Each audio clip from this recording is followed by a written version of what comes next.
What's going on, guys? Today we have a new crypto project to sink our teeth into, Lucky Luna and LunaSwap. And we have the co-founders, Diego and Brad, in the hot seat with us today. And we're going to shake them down and grill them for questions and say, hey, is this like a legit project here, or are we wasting our time here? If you're new to this channel, my name is Aaron. I'm going to journey to as many Bitcoins as I can produce for babies. Okay, I'm just as many as possible, and I'm trying to help you to your first one. Okay, so if you want to roll with me and a whole bunch of other cowboys, we're not your financial advisors. Okay, we have lizard brains, gorilla arms, and diamond hands, and we just explore wild west of cryptocurrency together. If you want to join us, hit the subscribe button down below. Join us in the saloon, get around a good community, and because the reason why is I'm always trying to do research on YouTube. If you're like me, you're trying to look through what's the latest coin that's going to pop off that'll, help me make some money back. Okay. Maybe not like Lambo money, but like, let me 3x, 4x my gains. And so I do a lot of research here. And I think the best type of research that you and I can have is when we ask the founders of a coin directly. You know what I'm saying? I'm not trying to go through YouTube or a white paper or some YouTuber that gets paid or whatever. Now, I am just trying to bring you the best source of information here where we get to grill them and ask them for questions. And I don't know about their project, right? I'm not affiliated with them or anything, but we have them on our channel and to figure out, hey, is this thing going to be worth it? So in the hot seat, we have Diego and Brad. Welcome to the channel, guys. Thanks for having us, Aaron. Thank you so much. I'm glad to have you guys. So let's get right into like who you guys are. Maybe Diego, you first, and then Brad. Give me a little like a 1 sentence, 2 sentence short origin story of where you are before you came into crypto. Yeah, well, I'm software engineer. I have been for 15 years. So I work in companies like Ubisoft, Amazon. I'm working currently in a big one as well. So disclaimer alert, all opinions are my own and they are not linked to my employer. So yeah, I have been in this career for years and I got a lot of interest in crypto because the blockchain technology is fascinating for me as an engineer. So I get involved into this. Awesome. Brad, how about you?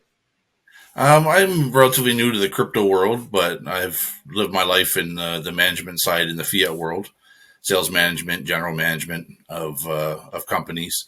The excitement of crypto and people telling me about it and kind of doing my own research has really got me excited about where this is going. Awesome. So yeah, Diego, you're a software engineer for some bigger companies, and Brad, you've done a lot of management, team management, project management, all that kind of stuff. So in different spheres.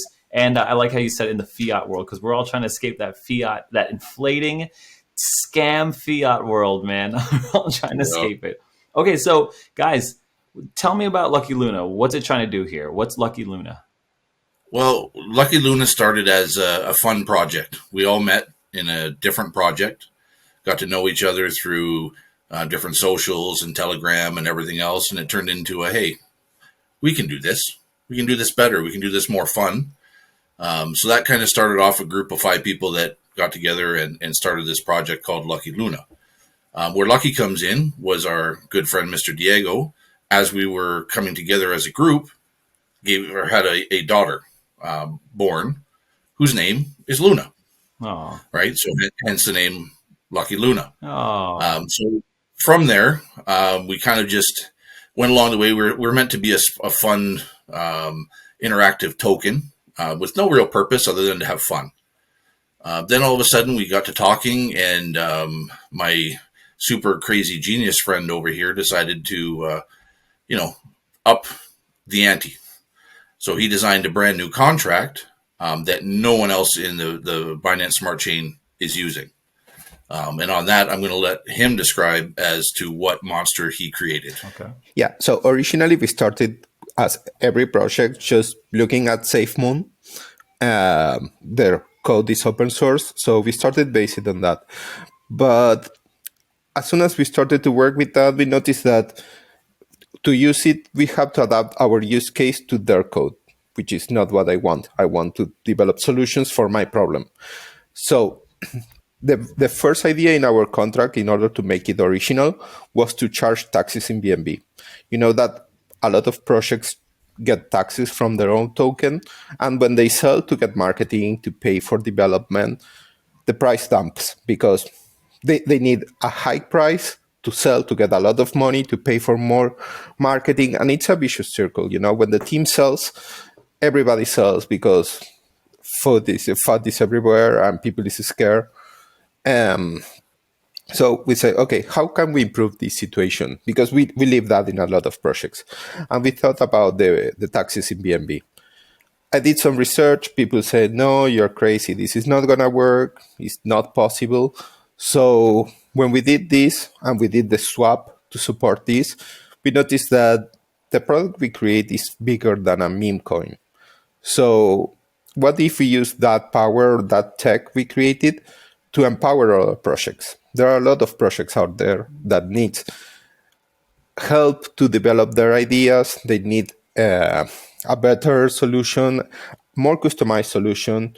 So we decided, okay, let's use everything we build and let's empower other projects with actual customer support, with a code written from scratch with the latest version of Solidity instead of using versions 0.6 or old versions like that. So that's the idea. That's how a meme becomes something bigger, and how we are onboarding right now some projects with our platform and providing our tech stack to make their projects more flexible and to achieve their goals. Okay, so let me just try to get this straight. You guys met around some other, like, I guess a project, maybe a meme project, I'm not sure. There's about 5 of you. And you decided to create your own token, and it started off as a meme token. And Yep. and the meme was, basically it was named after your newborn daughter. Congratulations. Thank you so I have much. a newborn son myself. Congratulations. So you name it after your daughter. Yeah. Now it's just you said yourself, no utility, with just no purpose, just for fun. However, you then tried to take your taxes out into BNB. Yeah. Now, how exactly does that work? So you know that in other tokens, when you do the transaction from the liquidity pool to your wallet and vice versa, you are retaining an amount of tokens in the team's wallet. So what we are doing is we are intercepting the operation when it starts and say, okay, you pay, let's say 10 BNB and you have 30% taxes. We are keeping 3 BNB before the operation, and we work with the remaining in order to do all the swap. So that allows us to keep to get money from the volume instead of the token price. And of course, we are using that money to push the liquidity. So we have something that is called positive price pressure, which what it does is, for instance, if you sell and you sell 10 BNB, we get a percentage of that and we add it to the liquidity. So even when you sell, you are seeing a small pump. Huh. Okay, so explain that to me in lizard brain language, okay? Right? Like, so I'm paying 1 BNB. Yeah. Or let's use 10 BNB for round numbers. Yeah. I'm paying 10 BNB. You're saying before it even converts into Lucky Luna, Yeah. it gets the BNB gets diverted into another wallet. Yeah. It doesn't turn into Luna. Yeah, exactly. It gets diverted into 3 wallets. The first one is the marketing wallet. The second one is the development wallet, which are going to use to develop new features. And the third one, of course, is the one that is going to push into the liquidity. So let's say that just for practical purpose, you give me $10, I get 1 for marketing, 1 for development, and 1 to push the liquidity. So when you buy, Okay. yeah. Sorry. So I get it, right? I get it. Now I've seen a coin like this before. I've seen multiple coins like this before, actually. And help me understand why it's different from these coins. So I know about some other coins where if you buy into it, they foresaw the same problem, right? That if you sell from the marketing wallet, you automatically take that dip in the charts. So against that, what they did was, and I'm not sure exactly because I've got a lizard brain, but I'm just trying to figure it all out here. Mm-hmm. They actually transact their coin. Maybe it happens before. Maybe they transfer their 10 BNB, it turns into their coin, and then they switch it back out into BNB. To buy. Versus, you know what I mean? So like it gets into Lucky Luna, then it gets switched out to BNB. versus yours is BNB. It never ever gets switched into Lucky Luna. Is that about the difference here? Exactly. A Yep, lot of tokens 100%. And are how doing is that that. different then? Because then your buy pressure is just a little lower because instead of buying with 10 BNB, you're really buying with, let's say, 7 or 8 BNB instead of the full 10. Yes, of course. But again, we are using an extra BNB to push the liquidity, so you have 8. And when you sell, if you see our chart, what we are having is a smoother dip, right? Instead of having those sharp dips when people sell, we have a smoother one because we are giving away money, but we are pushing money at the same time. So the graphic is like going down slowly. And that's what we are trying to achieve here. So it's not great for buys, but it's great for sells, Okay. which is So, the event that people cares about. okay. Yeah, yeah. No, I understand. But I was looking at your chart earlier and it looks like there wasn't that much of a curved dip. It looked like three major red bars here. Yeah. So I'm not too sure if there's like how much of a smoothing out process are we talking about here, or what are you trying to accomplish here? Because all I see is like your green stick first day takes off, and then you see three big chunks of whales taking profits. How Yeah. does that tokenomics intersect with that? Well, everybody is free to take profits or out of a token is the idea. We are not that kind of project that is begging people just to stay. You did profit, it's yours, you deserve it. But the idea Understood. is Yeah. those big dips are actually not because of sellings, are because we all the original investors, since we started with on a small liquidity, sold a part just to add more tokens to the liquidity. So we asked Okay. them to sell part of their bags and add to the liquidity so new investors can come and we have more supply for them. And of course, they are getting passive income from that. So it's something that has been talked with the community, and we say, okay, this is the right thing to do for the sake of the project. But it's not someone like screwing our graphic, because also you can only hold one BNB, around Yeah. one BNB of our token. So Okay. we have a lot of anti-whale mechanisms in place. So those dips in the chart are something that the team discussed. It was the best decision for the team at the time. And well, a lot of actually holders on that time were not happy about having to sell their tokens. They are really diamond hands, but we asked them just to grow to do that. It's something. Gotcha. Yeah, when we first started the project, with it starting as a meme coin, this all happened very quickly, and probably was one of our very small mistakes that we made. Was we all got super excited and Yeah. just said, "Hey, let's go." Mhm. Yeah. Right. So we launched it out into the community, and we were like, wow, this is going to be just amazing. And there were a few people that decided, wait, you guys were supposed to be like a lottery giveaway meme token. And now you're telling me that it's going to be a longer wait to get profit, because now you're going to turn into a more legit altcoin offering, different services to onboard new tokens. Right. So we didn't lose very many, but most of them sold to convert to our liquidity pool, as Diego said, to strengthen that up as well, where liquidity is fairly strong for such a low market cap of 30,000 right now. We're sitting at, last I checked, was around like 13 or 14,000 in Gotcha. liquidity. Yeah, well, it looks like it's kind of consolidated here, right? It's been like a kind of Yeah. steady kind of thing here. So if someone is interested with the charts, check them out. I mean, you guys are pretty upfront with the charts, and as well as every coin should be. Now, Yeah. tell me what you were talking about, how you're switching this from a meme coin to a real utility use case by onboarding more crypto projects. Tell me a little bit about that. I'm guessing we're going to talk So about LunaSwap here. yeah, so the purpose of LunaSwap was we just saw the massive negative impact that BSC is the place to go. We all know Binance Smart Chain, PancakeSwap. We all know how to connect our wallet and buy. But over $9 million a day gets stolen out of PancakeSwap, Really? right? For scam projects, for Oh, every 1,000 tokens that launch, yeah. there's 90% of those are not legitimate Yeah. projects. They're scam contracts or whatever. So what we decided was, you know what? Let's not do this anymore. Let's create our own token. Whereas people that come on board, we don't want those scammers. They can stay there. We're going to work with the legit PancakeSwap launches that are going to offer liquidity locked, going to offer doxed communities, All the members are going to have to be doxxed, KYC'd, everything. We're not going to let anybody run rampant. And Diego built some functions in there that if they do go rogue, or even just walk away from the project, we'll have mechanisms in place that will help to repay some of those investors from lost funds. How does that work? How's that going to work? So if the token it's a fraud, for instance, there are different ways to rack your own token, right? The first one is having part of the liquidity. The idea is when you do the liquidity, it's automatically locked, and a lot of exchange are doing that right now. Yep. That's the first. The second one is if you are the owner of the token, what you can do is to mint new tokens.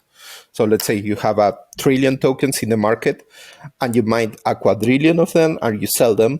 Of course, the liquidity is going to be gone because you sell a massive amount of tokens, like 1,000 times more of what is in the market. Okay. So one of the validations we do is if the total supply of the tokens is bigger than when you originally published the token, you have to add those to the liquidity. Otherwise, your token is blocked and it will be under inspection. If we notice that there is something fraudulent there, we are going to take the liquidity and repay the people. We don't want anybody to run with your money. Got it. So the locking of the liquidity is giving some, security borders here that say, okay, if they leave, at least their liquidity is locked, and we could put it to some good use here. Exactly, and they cannot generate more tokens to sell. Okay, right, gotcha. Right, because that's another thing. You can lock your liquidity and generate, I don't know, 1 quintillion tokens and sell them all, and empty your liquidity. That's something a lot of projects do to rug pull their own token. We will avoid that as well. So help me to understand this. So you guys started off as a meme coin. Yeah. Why start the meme coin? And then we didn't know that this was the switch. We didn't know this was possible, and it happened over. Let's say we were going to launch way back in September, and then Diego said, "Hey guys, I figured something out. I just need a bit of time."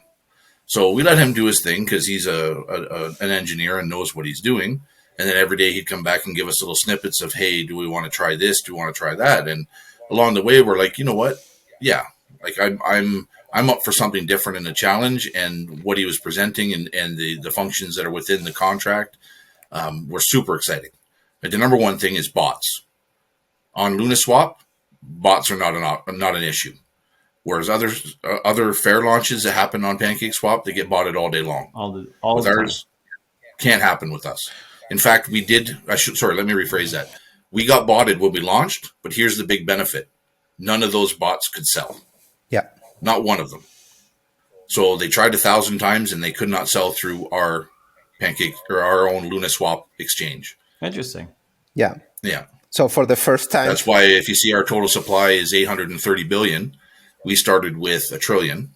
And that is the tokens that the bots tried to swipe off of us on launch. So not only did they not get it, we got their liquidity kept in our pool. Yeah. So you honeypotted the bots. Yeah. Yep. How did you determine? I'm guessing some engineering code thing that's sorted them out. They were able to use a bit of the PancakeSwap programming to bypass taxes. So right away we knew bot. They're not even buying. There's no taxes paid on buy-ins on all their purchases and how fast they did them in succession. Yeah, within split seconds that you see, 13 transactions and bypassing the LunaSwap taxes. So right there, instantly bought. Yeah. So if you use LunaSwap, you are under our conditions. But if you don't use LunaSwap for getting our token, I can determine a lot of things like, hey, you are bypassing this or you did this amount of transactions. And I don't want to give so many details of the algorithm because people can be creative with that. But we effectively detect some bots and, we ban them from the system. Are you guys, okay, so it sounds like you have a very original type of contract here. Yeah. Especially with Uniswap or LunaSwap. Yeah. Aren't you guys scared people are going to copy you? Eventually. Yeah. Yeah. But it'll happen eventually, but we control the code right now. So yeah. it's one of those things where all we can do is what we can do with it. And if it happens, it's a sign of flattery. It means it works. Okay. Right. Yeah. So In the worst case, no different than everybody kept jumping on the Safe Moon copy paste clone contracts. Yeah, and Right. if they do copy you, it's probably better for the whole industry as a whole anyway, right? Like this is the exactly. evolution of cryptocurrency where the coins, the contracts are getting better. Unfortunately, the bot attacks and the scammers are going to get better. So we just it's just this one upping game here. Yeah. Okay. Exactly. So on your website, you guys said on one of your roadmap articles, you said first of all you said interview with Cowboys of Crypto, which is great. So I want to thank you guys for that. But another thing I saw was developing educational resources. Yeah. I looked at your website and it seemed very beginner friendly, like you were defining terms and all this kind of stuff. So, what kind of educational resources are you going to come out with that's not already created? One of the main things is an actual do your own research page. I know that's counterintuitive to the term do your own research, but a place where people can actually learn how to research tokens, right? Some people will say, just go into this chat group, see how the vibe is, go to this, copy paste the contract into this, thing to see what it says. So we want a place where people and newcomers can educate themselves to avoid the scams that we're trying to prevent. Mm-hmm. Right? We don't want these scams to keep happening to people, where they're losing their hard-earned money trying to chase a $1 million idea, and somebody else is just running away with it. So the ability for them to be able to do their actual own research and know how to go do it, right? Because coming me new into the crypto world, I had to learn all of this stuff myself, and I got burned a few times. And I don't want somebody to have to go through that if possible. Gotcha. Right? Is to prevent that. What was your biggest scam? What kind of scam did you fall into?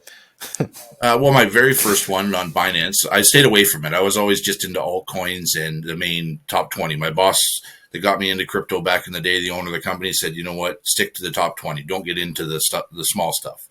And then I decided I'm going to go on this adventure.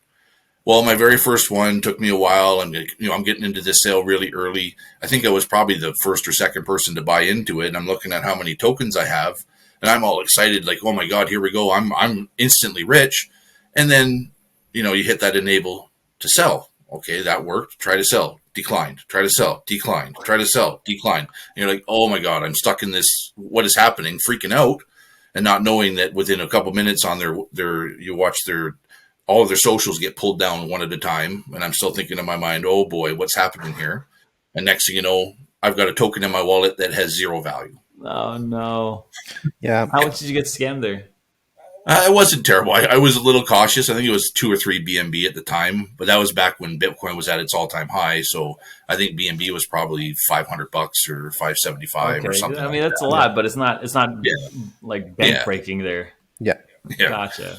So, but that just kept happening. So that's got to end. Yeah, and that's what. Tell me about it. Yeah, I think that's why a little regulation or a little something. It's funny because like regulation, if it doesn't come from outside, it'll come from inside because it's so prevalent, and that's what you guys are doing. You guys are setting these parameters up for people to trade, honestly, earnestly, right? And for these developers to keep things straight. We don't want to be doing that. Now, how big is your team again? You said 5, right? Yeah. Currently 5, and we're looking to expand. Okay. Yes. So you got 5 people on your team. How much of the tokens does your team own? 0. Well, none of us got a wallet to start with. We bought in live. Yeah. We did a live launch on camera. Yeah. And we all bought in on live launch. Yeah. Okay. So I was sharing. We are not holding any bags whatsoever. Yeah, I did share my people... screen. Yeah, sorry. What was that? I did share my screen in the meantime, so people can see that I deploy the token, I got the liquidity, I lock it, and then we buy in the same mechanism. Yeah, but when people say they bought in live at the same time, how many people were trying to buy at the same time as you guys? There's probably 45, 50 people that were waiting for the launch to happen. Okay. In fact, I can guarantee I didn't get in early. I'm not in the top, bag holders in this, but that's not the point of it anyway. We know what our future vision is. Yeah. But it was a bit chaotic because it was our first launch of a token. But overall, I think it was fun, and everybody got what they wanted. What would you do different if it was chaotic? Like, how would you launch this token differently if you did it again? I think the number one thing is we didn't expect to have so many diamond hands. Yeah. Right. When we first launched, we thought we would just get an up and down yo-yo all the way up, and nobody sold out until we hit almost 140,000 market cap. Yeah. And then the drops off again, like Diego mentioned earlier, were not caused by any sell-offs. It was caused by us trying to get more liquidity into the project and having people, buy into that. So, I would say maybe setting a cap on the max wallet holder, would have been the first thing right off the start. And also having more BNB for the liquidity. We started with 4, which is pretty low, and I wish we had like 10 times more. Yeah, for sure. I agree that 4 is incredibly low. That's like near death, honestly. So like timing that by 10 is definitely a good call. But you guys are on the way up and up here. And I mean, I like it. To be honest here, I'm not too thrilled about your website. It kind of looks a little like kind of slapped together. I'm not sure how much time you spent on it or anything, but I mean, I think a good web developer will really do you wonders, especially when you're trying to launch this LunaSwap. Yeah. When are you launching this LunaSwap? When's it coming out? So we have different stages for that. The first one is to onboard a few projects in what we call LunaSwap 1.5. And there they will use the power of our contract in PancakeSwap. So we give them the code from our contract as a framework, as a service, and they can use the popularity of PancakeSwap. The version 2 is going to include this as well, but we are going to have our proprietary tools where in the swap you will have information like the team, the taxes, the percentage, that's cool. Yeah, the graphics and everything. So we want to be like the Binance of the decentralizing exchange. So you have all the information there and you can take an informed decision there. Okay. So you're giving tools to all these guys then too. Yeah. Yeah, I saw that you are trying to vet these projects before they enter into LunaSwap. What's the vetting process like? That we're still undertaking, but it will be rigorous. Like I mentioned before, KYC, docs, devs, deep dives into socials. If someone started a Facebook page 2 days ago when they want to launch and there's no pictures and no nothing on there, there'll be a pretty rigorous vetting process just to make sure. Manual vetting process then. We'll take the time and do it. Not completely. I will also provide them an interface to implement in their contract, and that interface will have to provide me some information that will allow me to allow them or not to be part of the contract. So an interface is a contract you do, like your contract is going to expose this functionality, and through that I can communicate with any contract that implements that and do some validations. And that's part of the idea. Gotcha. So it's a little bit of hybrid of both, because honestly, the manual way is like probably the most accurate, but it's like so slow, right? I mean, how are you going to onboard enough projects to make LunaSwap like a community if the bottleneck is manual? So I like that it's a hybrid. I like that it's a little bit of both, which makes a lot of sense here. Yeah. Okay, so give me something to be excited about here. LunaSwap is headed where? What's your next biggest move? What's your next biggest step or road mark or accomplishment? Yeah. Can I go in this one, Brett? Yeah, go ahead. So the decentralized exchange is a market that is moving a few billions of dollars every day. And of course, they are getting fees from that. So we want to do a service that is not only getting fees from that, but also is giving you tools to develop your contract. So if you go to PancakeSwap and you click for customer support, you have a nice web page that say, hey, we don't have customer support. We want to work hand to hand with the developers to achieve their visions. And we will get a percentage of that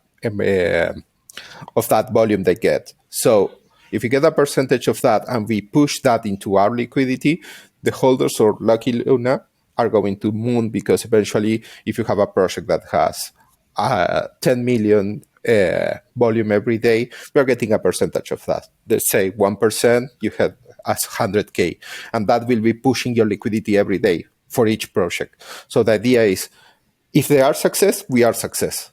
That's the reason why our team is committed to give them the tools, give them the educational, give them the support. As an engineer, I will be with their CTOs. Actually, I'm working with 2 CTOs right now to develop the contract they want.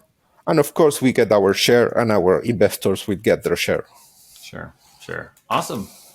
Cool. So guys, if you are watching this far into the video, I need you guys to check out check out the description down below and check out all their links, the Telegram, the website, and all this kind of stuff, and make the decision for yourself. I'm not your financial advisor. If you make money, congratulations. That's on you. You're the hero.